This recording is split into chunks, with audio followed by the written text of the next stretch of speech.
Everyone, and welcome to the Sports Bash pre-show. It is presented by Best Farms Market. They're a local market at 434 Jerusalem Avenue in Hicksville and 9 Udall Road in West Islip. They have a wide variety of affordable produce, meats, and groceries for you and your family. Head on over to either location. Mike or Rich will be glad to help you out. I'm Peter Schwartz, joined as always by Vinny. Tickets. Phone number to call later in the show is 631-451-1039. A big day on the show. We're going to play Stump the Whiz today, Vinny. That's my favorite day. It's just, you can there's a palpable feeling in the entire airport every time we do Stump the Whiz. And people stop by, they watch through the glass.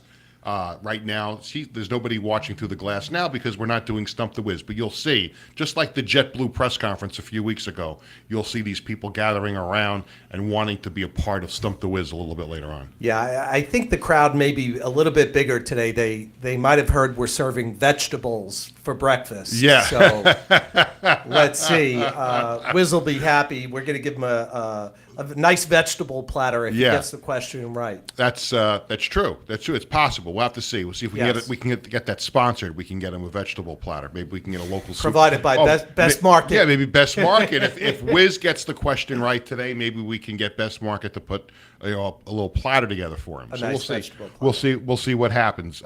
Sports Bash again presented by TicketBash.com. We're on the pre-show. In a couple of minutes, we'll be welcoming in our radio audience on LI News Radio 103.9 FM, but certainly a lot of things to talk about on the show today. And again, the Yankees free fall continues. Look, even when the Yankees are on top of their game, the Trop is just a house of horrors for them. I mean, it's the only people that will be more excited about the Rays getting their new stadium somewhere down the road, other than the people in the Tampa-St. Pete area, will be the New York Yankees. Because for years and years and years, they never go and have any success at Tropicana Field. And now you just compound the problem by the fact that the Yankees are in such a free fall at this moment. And they did it last night with General Manager Brian Cashman on the trip, Hal Steinbrenner in attendance. And really, the Yankees are getting close here. You're getting to the All-Star break, and before you know it, the trading deadline will be approaching. And at some point, the Yankees are going to have to look at this roster, Vinny, and decide we have to make some changes here. Yeah. So what would you say the number one need for the Yankees is right now? What in your opinion? Well, I think they have to get a second baseman. I mean, Gleyber Torres is hurt, and you don't know how long he'll be out. And even that, he's been inconsistent. So to me, they've got to get another second baseman. I think they have to really solidify left field. Is it going to be Verdugo? Is it going to be someone else? Is Dominguez going to get healthy down the minor leagues? And do they call him up to be part of the outfield? And again, you've got guys who contributed in the first month or two of the season that aren't pulling their weight. Aaron Judge, again, we didn't want to make a big deal about it at the beginning of the season when he got off to a bad start, but look what he's done. But he is in a little bit of a tailspin right now. Juan Soto has not been as hot as he was early in the season. So there are people that they're depending on that need to pick up the pace. And it's not like you're going to go out and make a trade and bring in 7 new players. No. Like, that's not going to happen. But that's why I said, what is our greatest need, right? I think they have to get a second baseman. I think they have to get a left fielder. I think that can be consistent. And look, I think at this point, you look at the pitching staff too. Garrett Cole is still rounding into shape. He'll be good. But now you've got guys that started the season off great. Heel pitched well on Sunday night. Gave up the home run. But, Marcus Stroman has not been as good as he was early in the season. Carlos Rodon, I mean, what in the hell happened to you?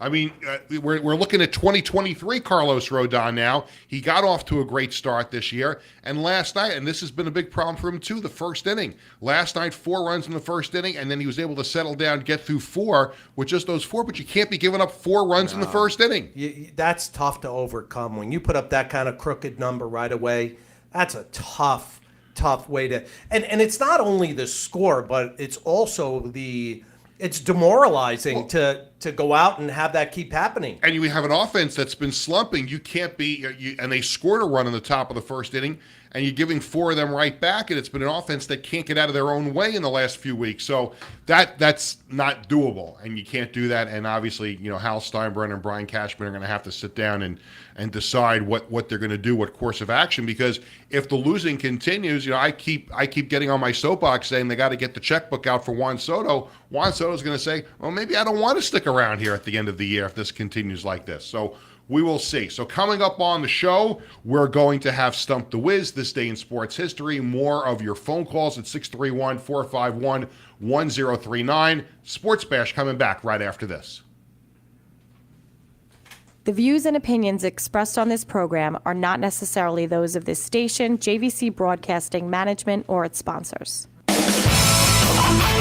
Good morning, everyone. I'm Peter Schwartz, joined by Vinny Tickets. Welcome to Sports Bash, presented by TicketBash.com. Number to call, 631-451-1039. And we want to hear from the Yankees and the Mets fans. We know Yankee fans are bitter, like myself, angry, frustrated. Use any adjective that you want. That's Yankee land right now, and the Mets coming off of a big win, although there's concerns about that bullpen after getting off to that big lead. Good morning, Vinny. Mixed emotions for baseball fans here in New York this morning. Very mixed emotions. Tough night for our boys last night. Yes, tough night for the Yankees. And for the Mets, they build that big lead, but again, we talked on the pre-show about things that the Yankees have on their to-do list and to figure out how to get this team better. The Mets have started to come together the last couple of months, winning a lot of ball games, but still, the big elephant in the room is that bullpen. And again, last night, the Mets had a nice big fat 7-1 lead over the Nationals, and the bullpen almost gave it all right back, and they had to hang on for dear life in the 9th inning. So while the Mets are feeling good about themselves after another win last night, they really have some questions to ask about making some moves in that bullpen. Yeah, absolutely. They both definitely have needs. And listen, both of the teams, let's not lose sight of this. Baseball is a streaky game. Mm-hmm. It's a streaky game. You go in streaks. You're hot, you're cold, you're hot, you're cold. 162 games is what they play. I would say they're how many games in now? Right around 85, 86 games in, just past the halfway mark. Right. So if I told you coming into the year that at the All-Star break we'll be 2 or 3 games behind, you'd say, with no Garrett Cole, you know what? That's not that bad. But that's not how we look at it. And that's unfortunate. We look at it as we saw a team that was just crushing everybody, right? And then when they made that turn in the last month to go, I think they're 4-16 now in their last 20. So to be 4-16, you can't look at it. You need to look at the entire picture, and you need to say, well, if I told you at the beginning of the year you're losing Garrett Cole for the first 3 months, but you'll only be 3 games out at the All-Star break, would you be happy with that? I would settle with that, but to take the opposite point of view, that it's not trending in the right direction. That's the problem. Because you were up by 4 games, if you're the Yankees. You were up by 4.5 games. Granted, you're only down by 3, which is really nothing to make up. But there's 2 things in hand here.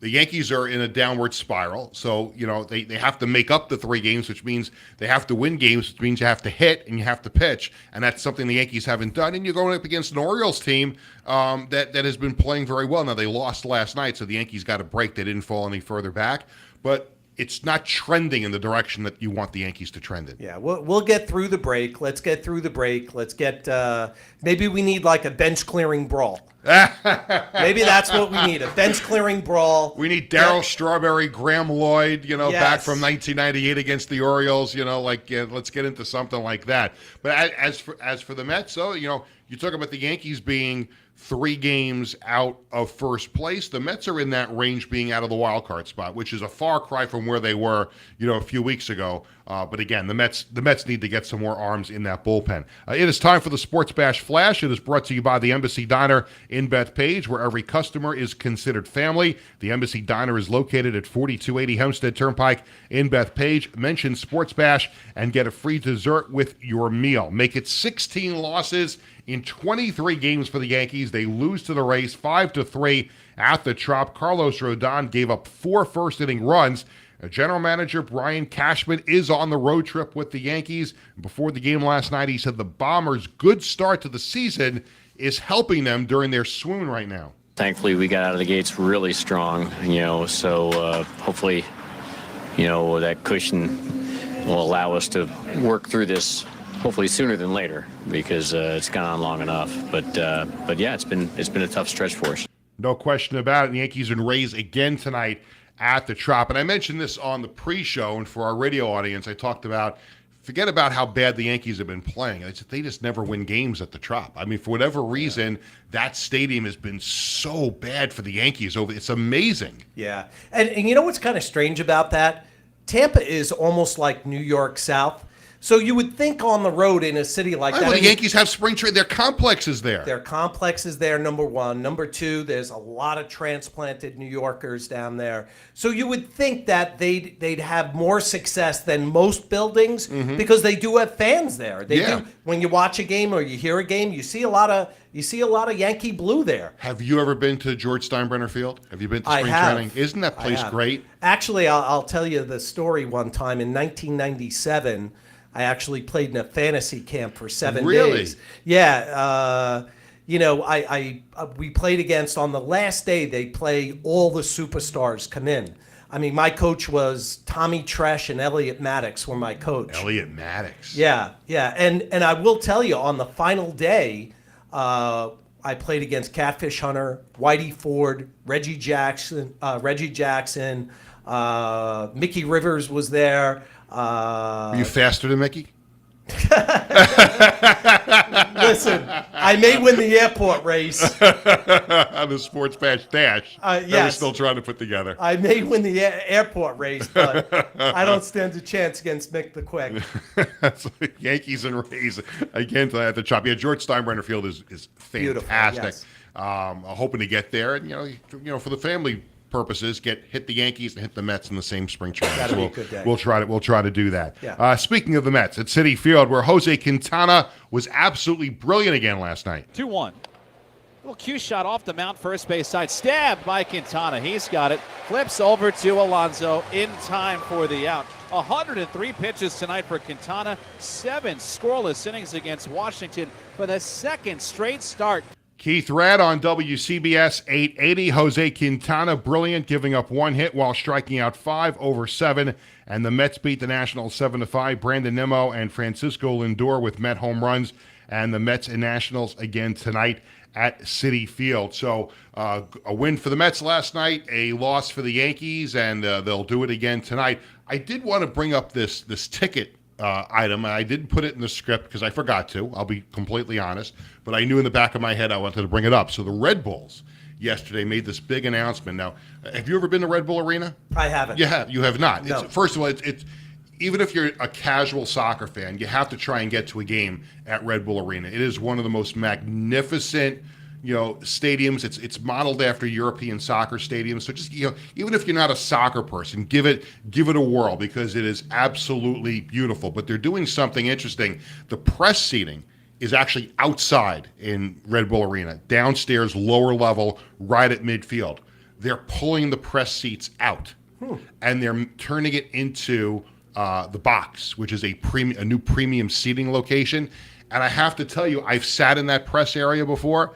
It is probably one of the most breathtaking views of a sporting event you can have. And now the press is being kicked upstairs into the upper bowl, still outside, but now upstairs. It'll still be good. But I have to tell you, that is sitting there. I sat there for a U.S. World Cup men's qualifying match in that press seating area, and they're ripping that out, and they're putting this luxury seating, premium seating. You're going to get access to a club. Great, big seats, comfortable. Food? It's good. I think there's food included in that too.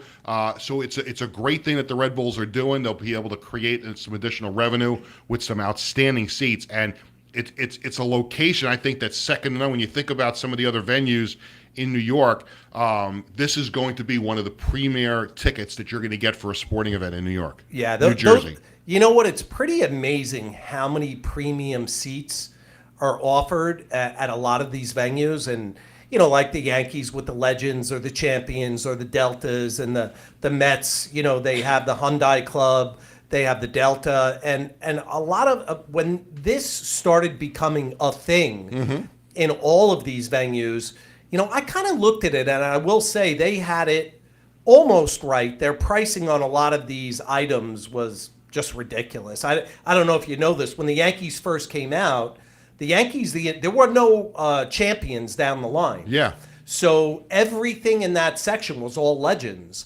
And all of the legends, can you imagine this?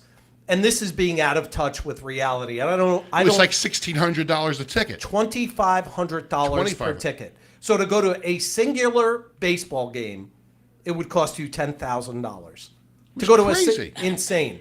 They soon found out that there's no appetite for this. But those seats were empty because you would watch those games on TV and the seats would all be empty. There was one of the levels. I for some reason, 1,600 comes into the back of my mind. I think one of those price maybe points down was the line you 1,600. might be right. Yeah. But nice job by the Red Bulls in doing this and create. It's one thing for the media to have those kind of seats, but now fans are going to be able to enjoy those seats. And I know they're going to do it during a break. They're going to try and get it done during the course of this season, so we'll see. Maybe we can get some tickets and go see a Red Bulls game in those brand new premium seats and give it a whirl. We got lots to do. The Sports Bash Media poll question is coming up. We've got This Day in Sports History. Stump the Whiz is coming up in just a couple of moments. Stay with us on Facebook and YouTube. We've got more during the commercial break, and then we'll be back with our radio audience in just a few minutes. Hi, I'm Peter Schwartz. And I'm Vinny Tickets. We want to take a moment to talk about our fantastic sponsor, the Embassy Diner. Embassy Diner has been a beloved staple in the restaurant industry for over 50 years. And the great thing about it is when you walk through the door, you're not a customer, you are family. Every visit promises to be filled with warmth, love, and respect. And here's an extra treat. If you mention Sports Bash during your visit, you enjoy a free dessert on the Embassy Diner. Come on down to the Embassy Diner, where great food and great company are always on the menu. Visit the Embassy Diner, located at 4280 Hempstead Turnpike in Bed.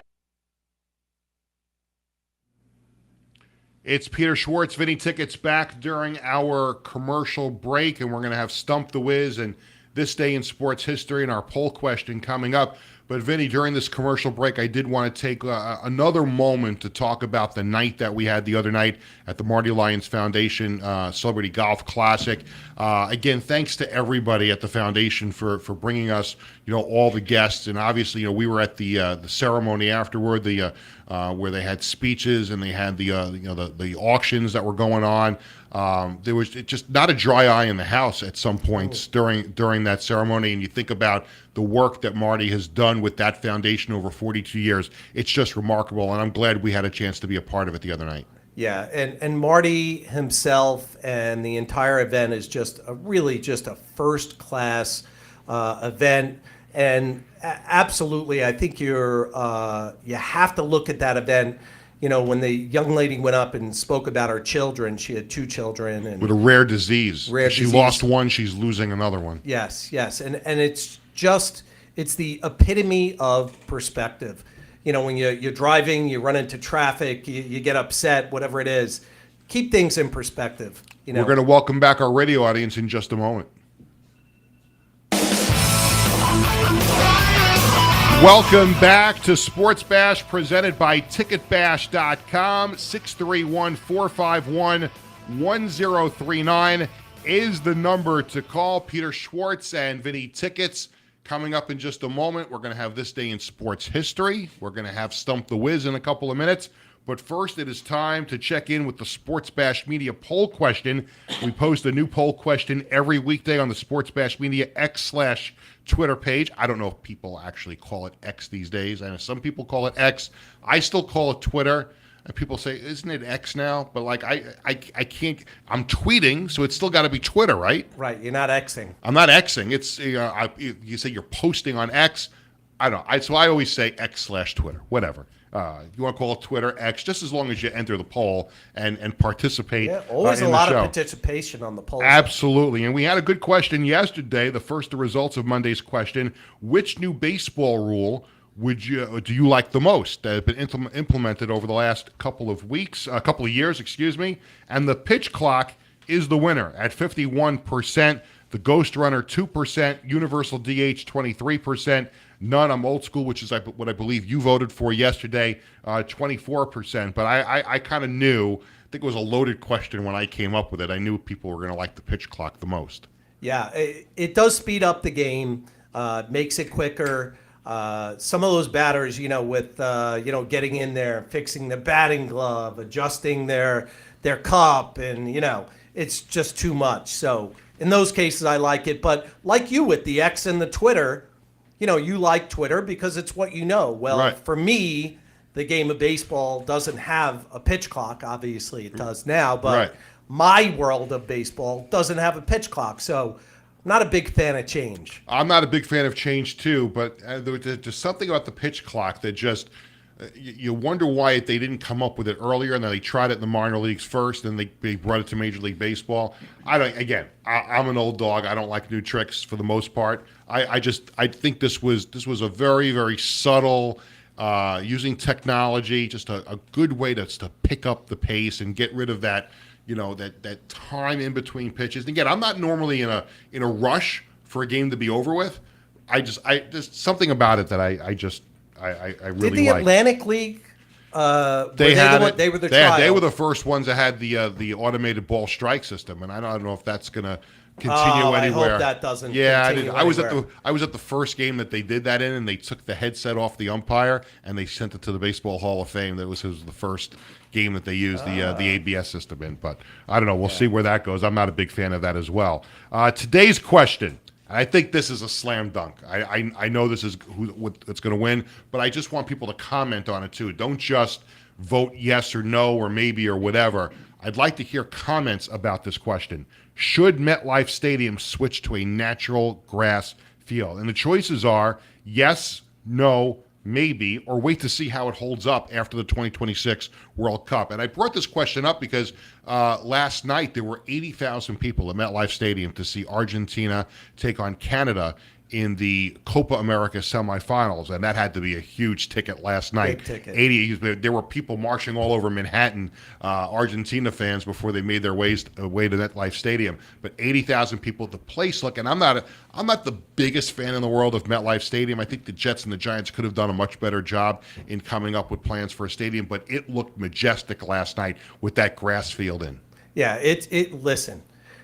First of all, the grass field versus turf debate, and I'm sorry to our friends at Landtech, but I will say the grass fields just give it an entirely different look, and I even think it's a lot safer for the players as well, and you look at all these injuries of these kids. I don't remember, and my son just finished high school, and I would say there were 20 kids that had ACL issues. Yeah. When I was in high school, I don't remember, and I played sports, and as we know, I peaked at a very young age. It was like third grade.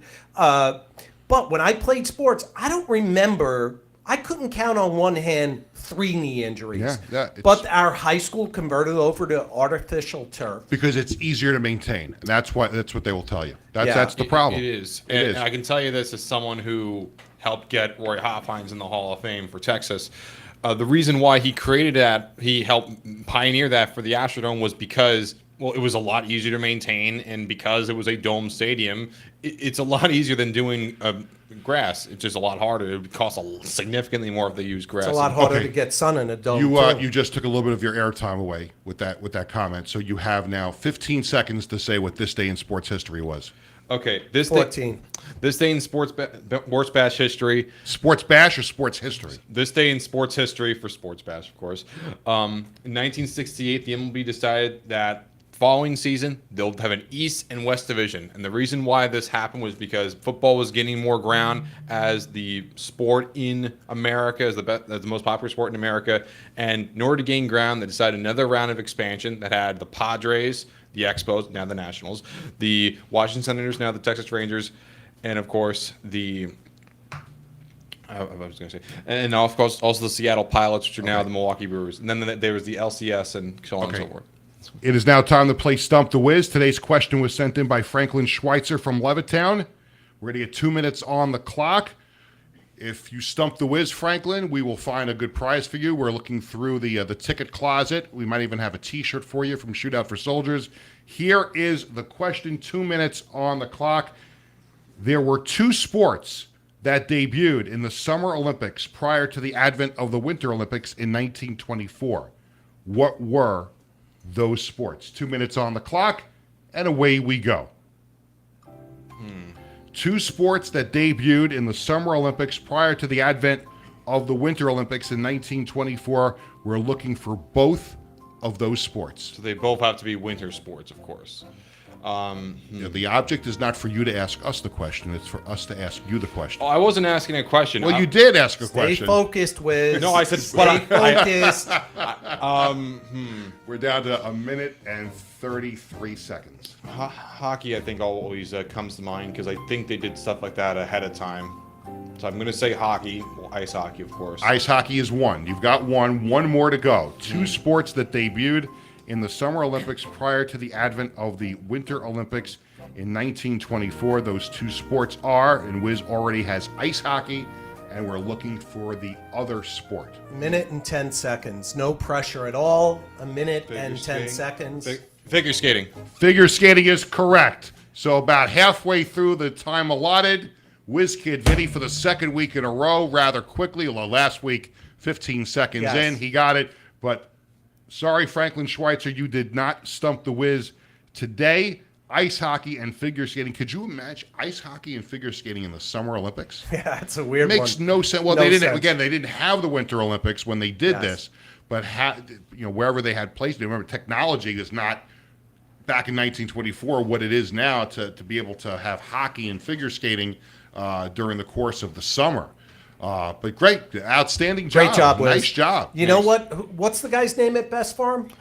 Rich. Rich. Hey, Rich, if you're listening, do us a favor and make us a nice vegetable platter because we're gonna bring that on the show tomorrow for Wiz for getting that answer right. You're getting a beautiful vegetable platter. There you go. So a nice vegetable platter is on the way for WizKid Vinny for getting the question right. So we've got a big remainder of the week coming up on the show. Tomorrow we're going to be joined by former WCW president Eric Bischoff. Talk to him about where pro wrestling is these days and the success that he had back in the day with WCW. Friday, we're going to talk to Arena Football League Chairman CEO Chris Chetty. They're going to have Arena Bowl 33 at the American Dream Mall next Friday, American Dream Mall in the Meadowlands in New Jersey. I'm going to be the PA announcer for the game. They're going to have about 2,000 tickets to sell. And they're going to have people on the field level and then the 2 or 3 levels of the mall that overlook the ice rink. Those will be general admission. There's no seating. There's going to be some reserve seating. Oh, there will. There's going to be some reserve seating. There's going to be some general admission. And the ticket prices, I think, are going to range from like 20 up top general admission down to 75 by the field because you can see so much action down by the field. So you can get those tickets on the Arena Football League website. But it's going to be a real interesting spectacle to see how they pull this off at the ice rink, where they have played sporting events before, but a championship game they've never had like this before. And this is going to be an interesting spectacle at the American Dream Mall. Another next Friday. experience for Peter. Good job, Peter. Absolutely. Very excited about it. Again, thanks to everyone for watching and listening today. For our entire crew, I'm Peter Schwartz. We'll see you again tomorrow.